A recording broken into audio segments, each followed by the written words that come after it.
কোরআন শুনতে দেওয়া যাবে না এ কথা বলেছিল আইন পাশ করে কে?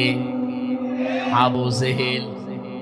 শুধু এতটুকু পাশ করেই শেষ করে দেয়নি, ও জনগণকে বলেছিল, ওর দেশের মানুষকে, লাআল্লাকুম তাগলিবুন, আশা করা যায় তোমরা বিজয়ী হবে, কামিয়াব হবে। আমার প্রশ্ন, আবু জেহেল যে সিদ্ধান্ত নিয়েছিল ওটা ওই জায়গায় শেষ হয়ে গেছে। আল্লাহ জানে কিয়ামত পর্যন্ত আবু জেহেল থাকবে না, কিন্তু ওর প্রেতাত্মারা থাকবে। ওর নাতিপতি যারা, তারাও যে কোরআনের সাথে এরকম আচরণ করবে, এই জন্য আল্লাহ পাক এই আইনটা কোরআনে কোড করে দিয়েছেন। আজও যদি এই পৃথিবীতে কোন ব্যক্তি, কোন সমাজ, কোন রাষ্ট্র, কোন দলের সাথে এই নিয়মটা মিলে যায়, সে যদি মুসলমানও দাবি করে, সে আল্লাহর ভাষায় কাফের। এই দোষ তো এখন আমার দেবেন নাকি?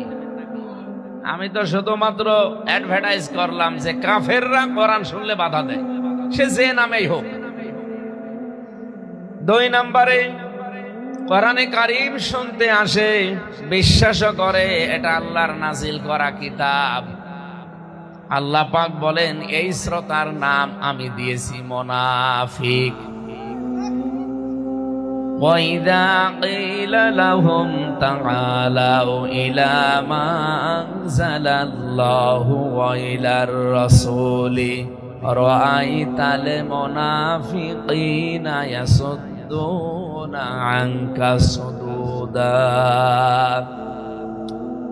সূরা নিসার 61 নম্বর আয়াতে আছে, হে নবী তাদেরকে যখন বলবেন আসো আল্লাহর বিধানের দিকে, আমি যে আজকে আপনাদেরকে শোনাচ্ছি কার বিধান, আমি যে আয়াত পড়েছি এটা বিধান কার?